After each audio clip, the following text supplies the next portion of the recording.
Hi everyone, Anthony Tano, the internet's heard-herdiest music hurt.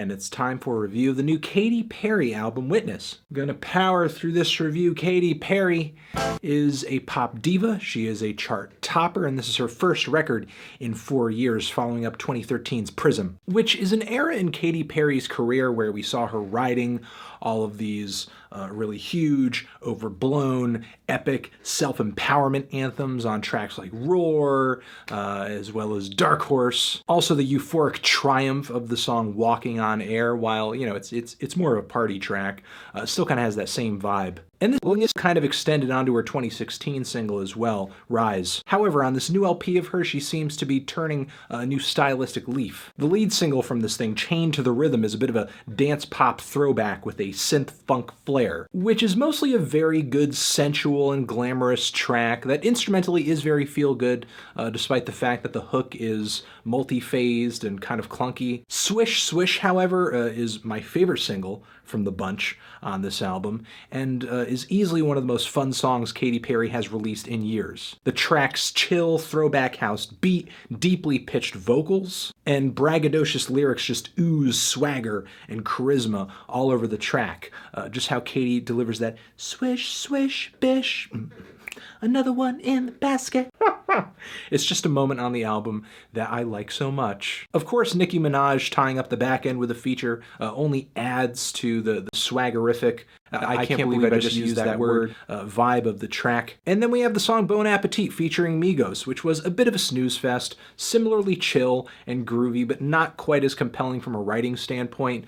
Migos' appearance on the track was okay, of course. Some trap-style hi-hats fly into the instrumental at the point where they appear. Of course, lyrically on this track, Katy hits listeners from beginning to end with all of these food to sex symbolic tie-ins that are all really obvious and get really old really fast. For me, it's pretty fair to say that going into this record, given these singles, I had some expectations in terms of the instrumental palette and the musical vibe of the album. But Katy smashed them right away, but not necessarily in a bad way, on the intro track, Witness, which is a very dramatic and piano-led ballad about needing a companion or a witness in your life. It sort of seems like Katy is speaking from the isolated position of fame. And as a result of that, and the loneliness due to lack of romance, I guess, needing some kind of connection, needing someone who speaks her language, so to say. This is kind of a phenomenon that I saw Michael from Vsauce talking about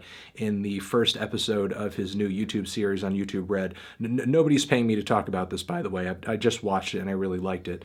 And on this particular episode, he talked about isolation, going as far as to hole himself up in a very small room for 72 hours. Within a matter of hours, he lost all track of time, and after a few days, he had actually lost track of his own thoughts and experiences. He wasn't able to decipher whether or not something he had done, had he actually done it, did he remember it? This experience sort of taught him, and me and probably anybody else watching the episode, the importance of validation for your experiences and the things you do from other people. Other people kind of verify that what's happening around you is in fact happening around you. This is an attribute of companionship that's not often explored in mainstream pop music, and it's pretty interesting to hear Katy Perry approach it. The fact that the tune is very catchy and melodic and the production is pretty sleek only adds to the appeal. So, you know, a nice surprise to kick the album off, but it does not take long for the surprises on this record to turn sour. The song Hey Hey Hey not only features some of the worst lyrics on the entire album, please show some of these lyrics, God, you don't even need to try to look for them, they're just all over the place. Katy is making all of these ridiculous comparisons of herself to, like, oh, a rose, it's sweet, or a thorn, it'll pinch you, ouch. It's like she's doing this in an effort to try to impress the audience, but none of the comparisons she makes are actually all that thoughtful or impressive. But the worst thing about the track is this stale dubstep-ish instrumental that, man, is anybody singing over this kind of stuff in 2017? It's just funny to hear how badly stuff like this has aged in the few years since it's been relevant. The buzzing bass lines and the punchy, very cavernous snares just sound so old. I just have no idea how this track made the cut on the record. Same thing with the song Mind Maze, which may not be dubstep, but it is similarly gaudy and horrendous. I feel like I'm caught between listening to an EDM nightmare and some kind of wintry auto-tuned power ballad from Kanye's 808s and Heartbreak. And the two do not come together very well at all. If we take it from the start of the album, it's actually not until track 5, Deja Vu, that I hear a song that stylistically I expected to hear going into the album. Not only is it great to hear a track that actually reinforces this new direction for Katy Perry, but it's a great track with the driving house beat, elongated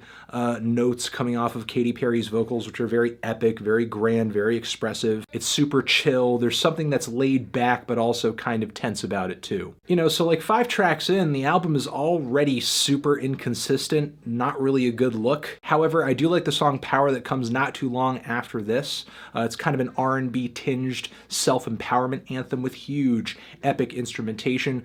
Given that it is a Katy Perry album, you have to kind of go into the record expecting to hear at least a couple of these, and this one isn't that bad. I love the steamy, distant horns that kick the track off. Katy Perry's vocal melody is pretty solid. The swelling, burning synth layers that pop up on the hook too sound really great as well. There's something kind of a little lazy in a good way about the beat that kind of reminds me of like wonky music a little bit. Almost like her or one of her producers were listening to the last Flume album and caught a whiff of inspiration. I also love the punchy, dirty, fast, rough, and dramatic drum fills that segue us from verse to chorus and back to verse again throughout the track that sound fantastic. I get a similar power ballad vibe on the song Miss You More, but this song, while it is grand, it's very sad as well. Seems to be Katy singing about the demise of a relationship that I think she still saw more potential in retrospect. Between the huge booming beat and the soaring strings and the very large pianos on this track, this song is about as big as an emotional statement in mainstream pop music gets. It's like listening to this song and watching Katy Perry from a second-story window, and she's down there on the lawn with a big sign that says, "I miss you," and mascara is like dripping down her face. After this, I'm happy to hear another track that sounds like a bit of a vintage dance throwback on the song Tsunami. This one has a bit of an 80s vibe to it though. You know, I love hearing these songs on this album. There's something about this style of music, this style of instrumental, that complements Katy's singing and her vocal style so much. Her singing just soars over these kinds of beats with like such grace, such theatrical blah. It feels powerful, I'll use that word again, and I can't help but feel like indulging in songs like this is allowing Katy to connect with an era of music that she has a lot of passion for. It's just kind of a shame she didn't indulge in it more, or just kind of keep her indulgences to that, because this album really is, I think, one of Katy's more bloated albums, because there are so many cuts on this album that either seem a little ill-conceived or don't complement this sound at all, and this is kind of the dominant vibe of the record. You know, this thing is more than 10 minutes longer than Teenage Dream, and it actually feels like it's longer than that. You know, what is the song Bigger Than Me really adding to this album that the previous tracks didn't already? And given the lyric on this track about evolving, it's kind of funny. This is one of the least adventurous songs on the entire record. And the closing track on this thing, Jesus, it is this long-winded, thankless piano ballad that just does not know when to stop. And I was shocked to see that Hot Chip had a production credit on this thing, much less sole production credit on this thing. Also, shout out to Purity Ring for producing Miss You More. That was good. The song Pendulum that precedes the closer on this record is so much more of a superior ending to the whole thing. Not only is the instrumental here one of the most gratifying on the entire album, you have some dirty marching snares, a driving kick, a good chord progression that's punctuated with these staccato changes. And given the sentiment of the track about everything coming back around in the game of life, this song just feels so much more fitting as a parting goodbye to the audience.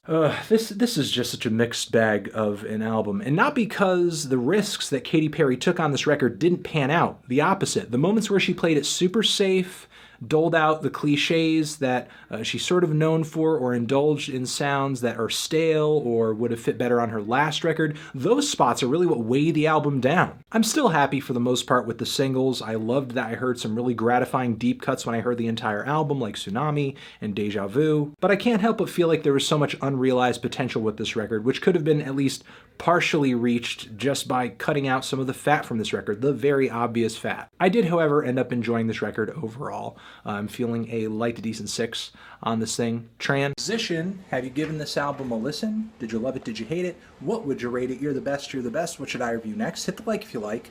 Please subscribe, and please don't cry. Just leave an angry comment in the comments if you're angry, okay? Katy Perry, Witness, videos next to my head you should check out. Subscribe to the channel.